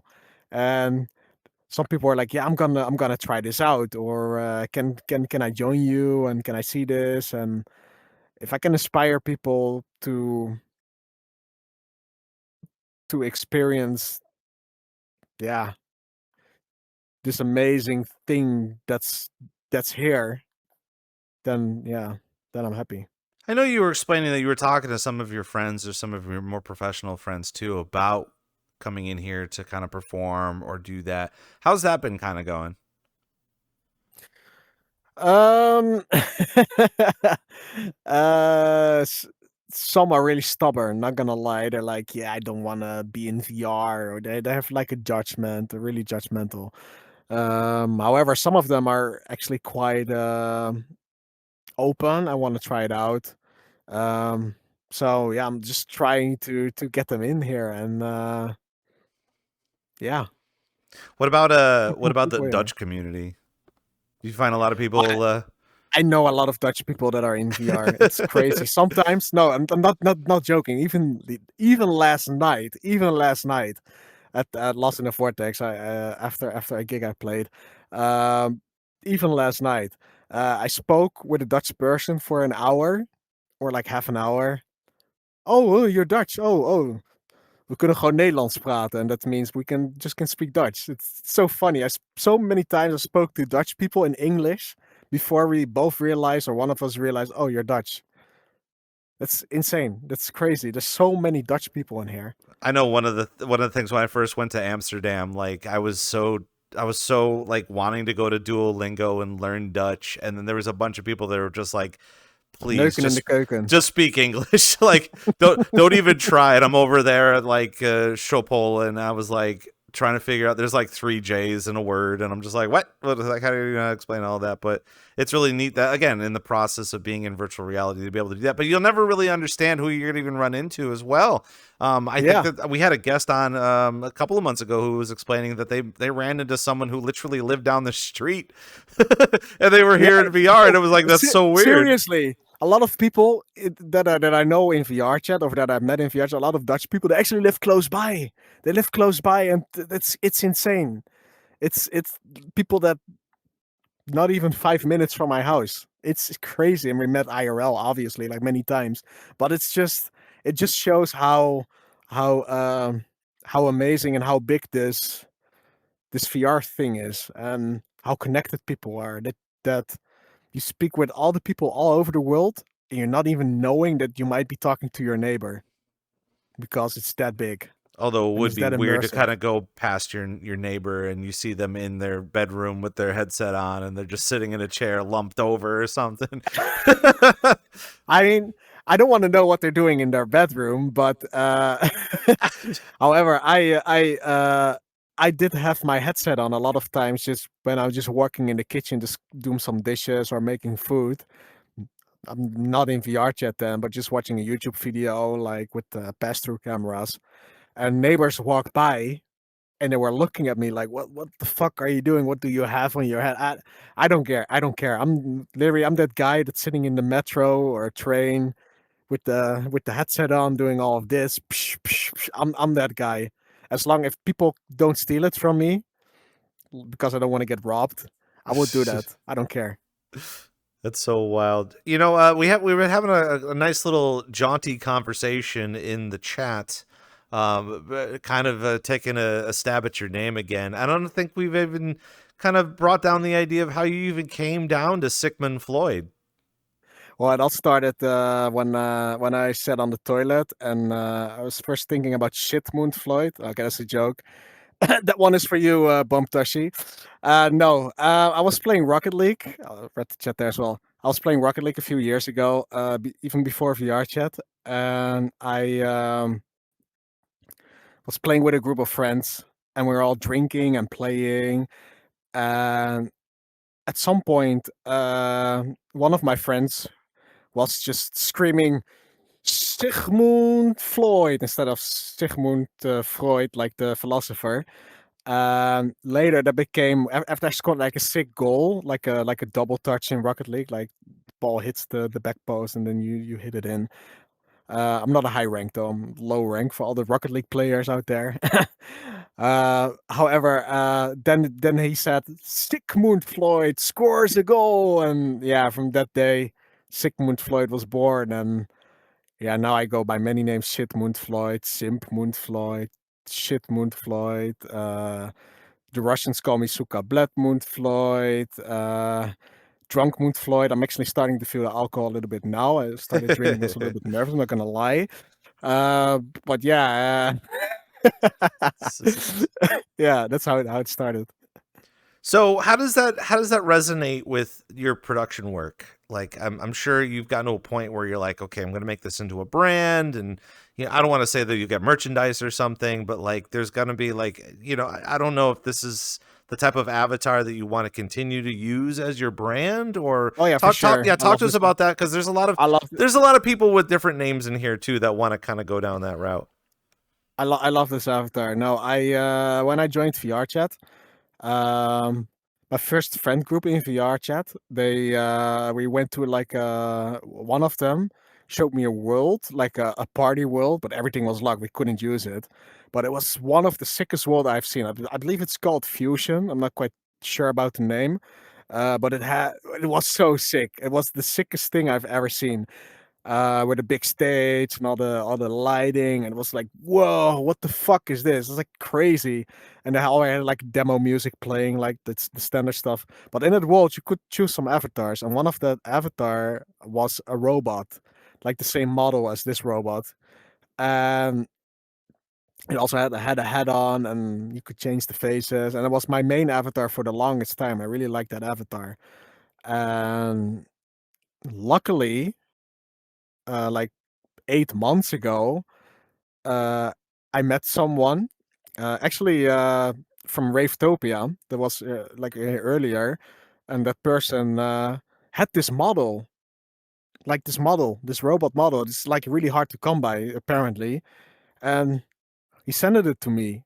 Really nice, super sweet, and yeah, now I have this avatar, like custom made, and no, I'm not gonna change this avatar. This is my avatar. This is me. This is how I feel the most comfortable. I tried many different avatars, but I'm just a robot. I'm dead inside, I guess. No, I'm not dead inside, but yeah.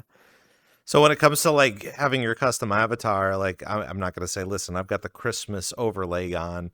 I would only assume too that at some point, like, are you going to start diving into avatar creation or customization, or have you thought about Oh it? yeah, I definitely want to learn more about Unity. I'm really bad with Unity still. I'm still learning a lot, but yeah, 100%. I want to do make. Well, I do want to make like customizations, but more when it comes to events that I do, that I can customize my avatar that is adjacent to the world that I play or the event that I play at.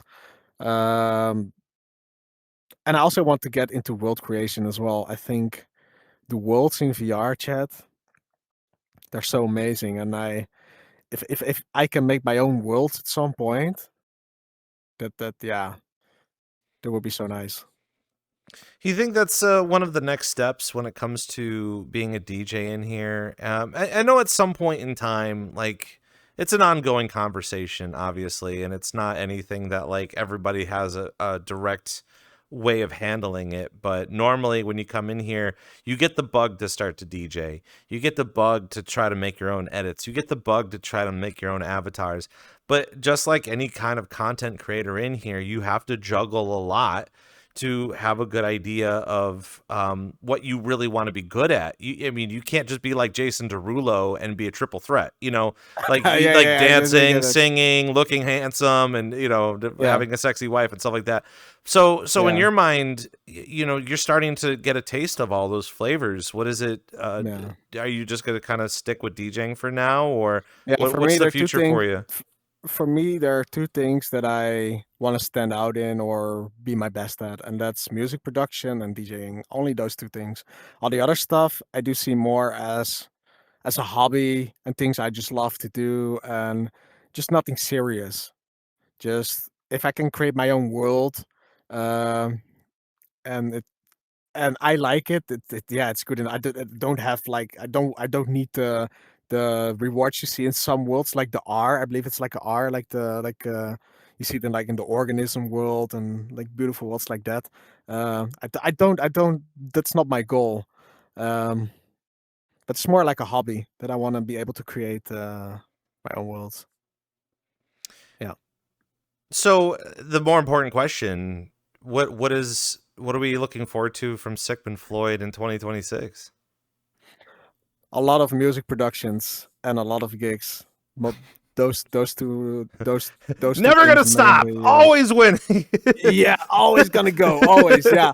No, I just want to focus more on yeah, a lot on music production, getting the drum and bass sound right, testing out my own tracks, my sets as well, and eventually when it's good enough, send it to some labels or put it out there, release them. Who knows? But yeah, the 2026, hopefully some of that will happen. That would be cool, and hopefully some IRL gigs as well. I want to do more IRL gigs. Have people in VR chat approached you about producing or understanding? Do a lot of people know that's something that you are passionate about? Yeah, a lot of people know that I produce music and that I'm passionate about it. We've talked about it a lot of times, me and other people. But I mean, like, do they approach you to like Yeah. ask you questions on how to produce stuff? How does that? Uh, Do they ask you more about DJing than producing, or? It's more DJing for now because yeah, I DJ now mostly. I do play my own tracks in my sets sometimes, actually all the time. But uh, yeah, people, I don't say to people, oh, I'm gonna play my own track now. I just do it, so people don't know most of the time. But no, for now it's mainly DJing. Yeah.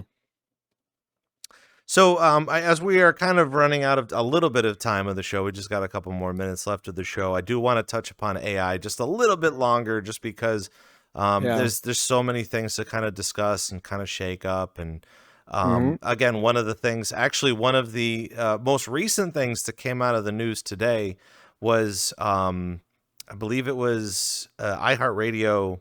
Was it iHeartRadio? I probably should have paid a little bit more attention to it. Um, it I would assume it was iHeartRadio.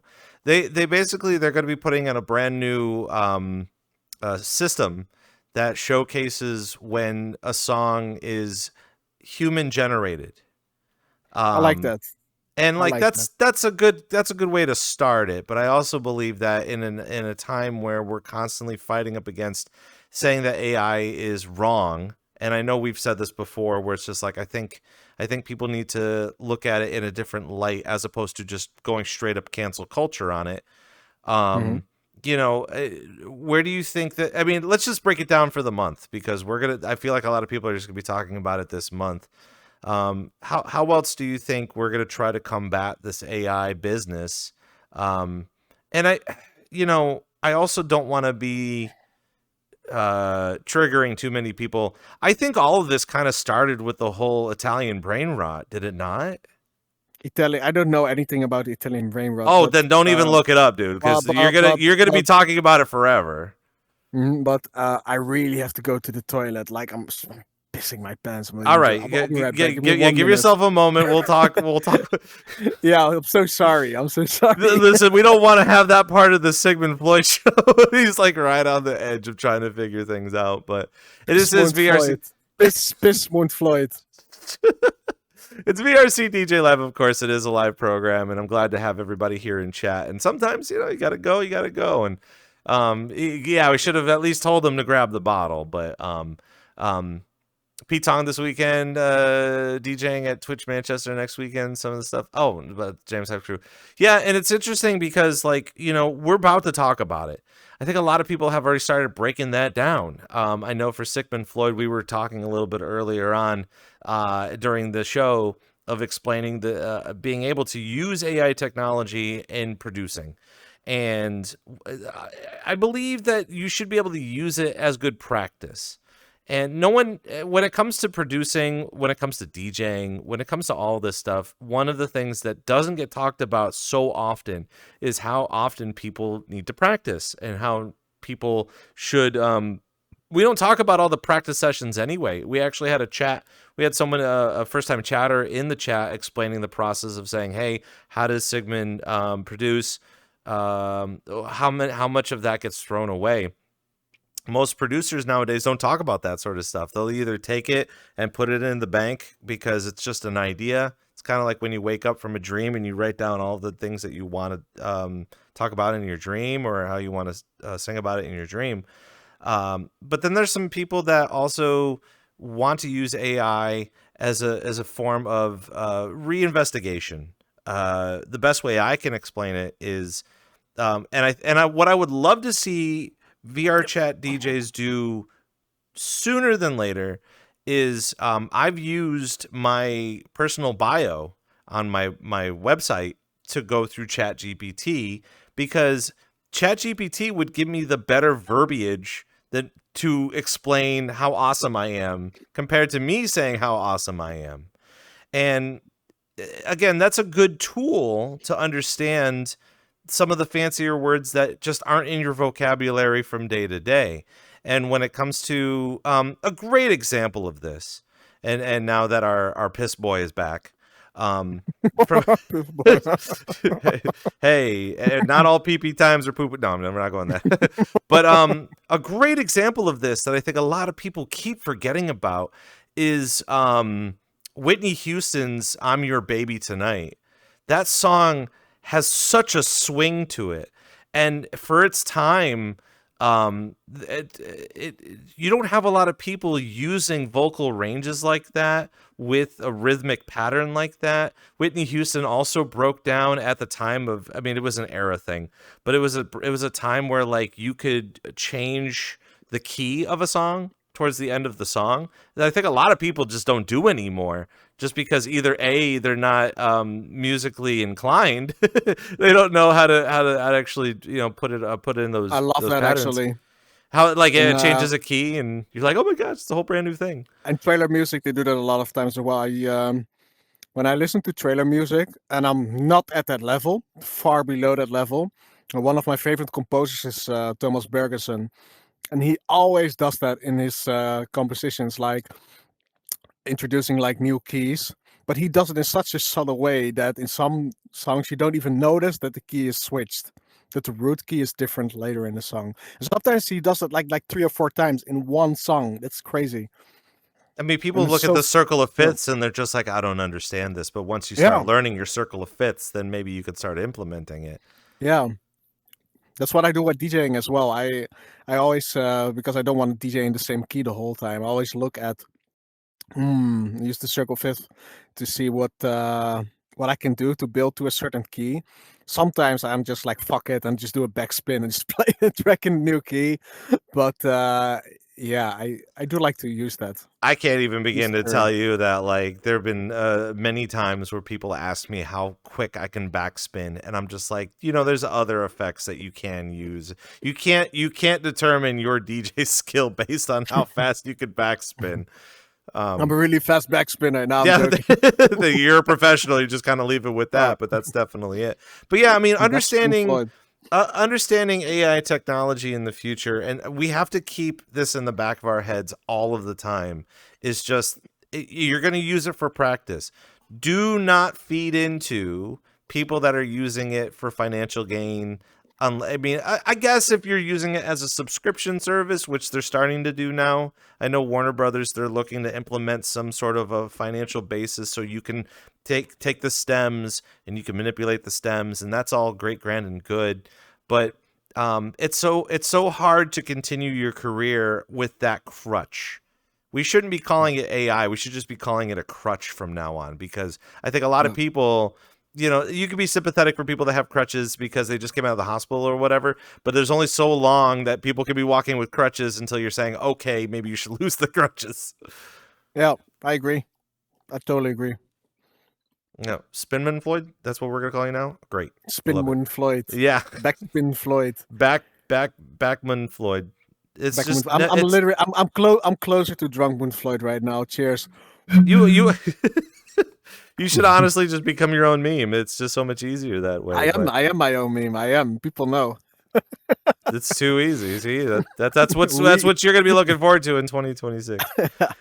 Anyway, it's VRCDJLIVE. I'm glad that we have our guest back here because as we are wrapping up the program, this is going to be a fantastic time. If you haven't already known that we have a rapid fire questions here for you on the channel that a lot of people always look forward to with your rapid responses. Hopefully they are rapid. But as we normally start, out of everything that we've discussed, with rabbits. I'm good with rabbits. No, not rabbit. That's the only thing I'm gonna say. We're not calling. So never mind. Yeah, we're not calling you Rabbit Floyd. I Rabmun Floyd. Out of everything that we've talked about here on the program, from like producing to DJing to even setting up your virtual reality headsets and stuff like that, what is a really good word of advice for any new people that will be coming in fairly soon? Just add me on VRChat and we have a great time. No, I'm joking. No, for all the new people that join VRChat, just look up some YouTube videos. Look at just search for VRChat worlds. Search for VRChat parties. Search for Like there's so many things possible in VR. Just look for all of that. Just watch that content, and when you get your VR headset, um, just try to follow the tips you get in all the videos. There are a lot of what I actually did. One of the first videos I've watched was a video called um, VRChat for adults. It's literally the first video I've watched, something called like that, and it showed like a short documentary of someone my age, in their 30s, that joined VRChat for the first time, and the experience, how it was, the people that they met, and yeah, it teaches me so many things to avoid. Black cat. But also yeah, things to check out, like Club Orion or other stuff, and it helped me. It helped me a lot. And I did have the luxury that I already knew people that were on VRChat. But if you don't know people that are on VRChat, just check it out on YouTube, and feel free to add me on VRChat, Sickmund Floyd, as a friend, if you want to catch one of my sets, or if you just want to hang out when I'm on Blue. Um, because I like to hang out, and I love to show VRChat to new people. I love to show them all the worlds that I experienced when I was new, like the edge with the light particles, or organism with the crazy. I don't know. It's so VRChat is amazing. That's all I can say. I just love to share that with people. It'd be nice to continue to have DJs be able to do that, where like, it's all inclusive, all inviting. Come on in and just party, and we'll Yeah. have a good time. And there's a lot of hesitation in that, but I feel like the time of clout chasing has kind of diminished. It's still around, but like I feel like Hmm. it's kind of diminished because people are genuinely looking for a good time. With Yeah. some people that they may know already, and I feel like it should be a little bit more inclusive that way. Where if you know somebody, you should go and check them out, no doubt. As far as understanding, I think we go on Spotify all the time. I know the wrap up's already up. Everyone's kind of sharing their yearly wrap up with Spotify. What is an artist that you constantly listen to, and what is a new artist that you are starting to learn for the first time? Metric is one of my favorite drum and bass producers. But at the moment, people like Akoff. Damn, And what's so special such about bangers. Akoff? I love his drops. So sick. So sick. I really love to play the tracks on when I DJ, and it's so easy to mix, and it really fits well with a lot of other tracks. Double drops. It's, yeah, 100%. I would say those two names. Yeah, We ended up from more getting DJs, this obviously. question from YouTube, but who is the best DJ in the world? I think that's a really subjective question. To be fair, I think you have so many styles, you have so many different DJs. Um, you have DJs that are really good at scratching. You have DJs that are really good at mixing. You have DJs that can do a bit of both, but not at the extreme levels that the best of the best are. So yeah, it's really subjective. So who would you think is the best DJ in the world? I don't have a favorite. I really don't. I like to listen to a lot of different DJs because of a lot of different reasons. That's such a good answer too, because like we recently had a a program director of a radio station on the program several months ago, and she is so sick and tired of hearing David Guetta's name. Like she's just like, Yeah. David Guetta, I'm sorry, you're so good at what you do, or like Tiesto are so good that you know what you're Yeah. doing and you're paying people and you're doing the thing. But shut up for a moment. Let other DJs kind of do. Like we Yeah. already They're know you're the popular. best. You don't need to keep They're like telling us. they're the most popular DJs, that's for sure. But there's so many DJs that are unknown, also producers, that no one knows them, but they are so fucking good, and especially on VRChat. I have heard DJs play on VRChat that are so sick, like better than a lot of IRL DJs that I've heard that are so successful. So yeah, I think everyone should have a chance to be heard. And who is the best? I think it's really subjective. And yeah, for everyone is different. Who are the top 3 DJs in VR chat that we can look forward to? My favorite. Oh, let me think. I know a lot of. I don't want to exclude people or piss people off. I do have some names in my head though. 3 DJs. Could be more than 3 DJs, but I just think 3 is always a very good one. Let me actually think. I'm gonna try to find. I already have 2 in my head that I already know for sure because they're so fucking good, and that's Fake and Sap. Those 2 DJs are fucking amazing. Already like they're instantly in my head. But there are more DJs for sure. Corrupted, definitely one to watch. Really, really good DJ. Joy, also really good. Paris. Oh, Paris. Definitely wanted to look out for Paris. Yeah, there's so many names. Dazer hardstyle DJ. Dazer, fucking insane. Dazer. Yeah, Dazer. Yeah, there's too many names to. There's so many DJs that I really like and I want to hear that I like to hear to play. That just it's yeah. And then you also have like the known names like Rocket VR, Jigsaw, 10XX. They're amazing. Merles, really amazing. There's so many good DJs in VR chat. It's yeah. It's I think we as people as people that love music, as ravers, as people that love to party in VR chat, are spoiled when it comes to DJs. I'm not even joking. There's so much talent. It's That's what I'm saying. crazy. Like nowadays, we just have to keep promoting them and try to get them get some Hell yeah. attention on social media I and stuff agree. like that. So I totally agree. that's super Yeah. important. Speaking of which, Yeah. up on social media, where can we find you on social media? TikTok, Sickmund Floyd. YouTube, Sickmund Floyd. Instagram, Sickmund Floyd. SoundCloud.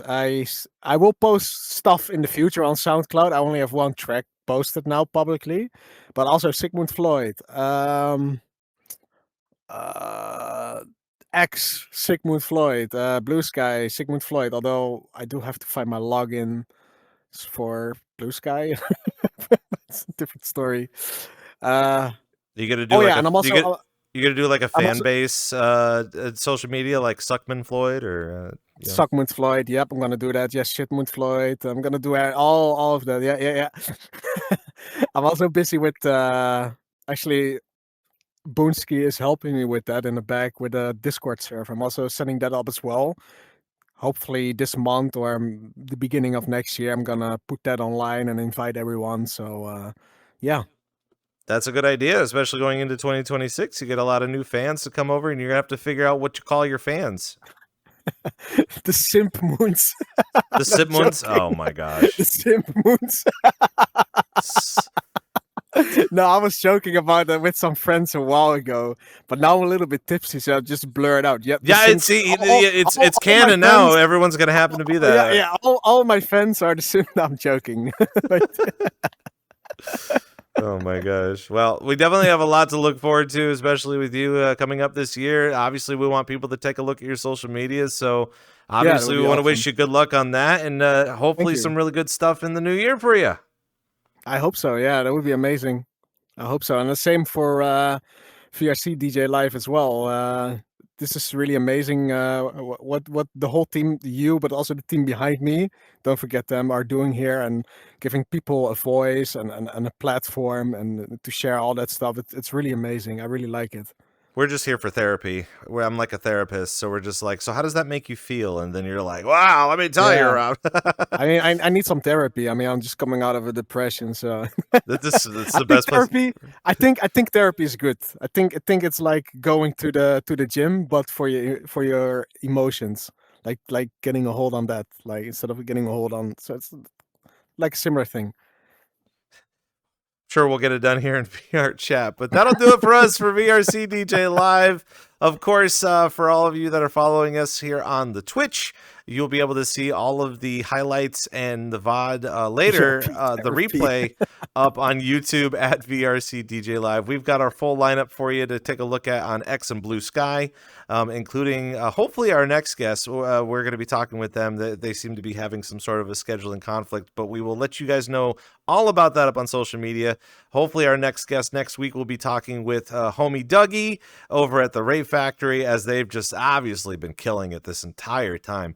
So hopefully we'll get them on next week. We're going to talk with them to see if we can either reschedule it or get them more involved next week, as well as our follow-up with that. We'll be talking with Snacks, who recently just got off of the ShelterCon this past couple of months, and we'll break down their concept and how they want to continue on with everything going up on VRChat, of course. And actually, speaking about VRChat, coming up in the next couple of weeks, we actually have one more week left, and we want to make sure that everybody is involved as much as they possibly can. VRC DJ Radio, of course.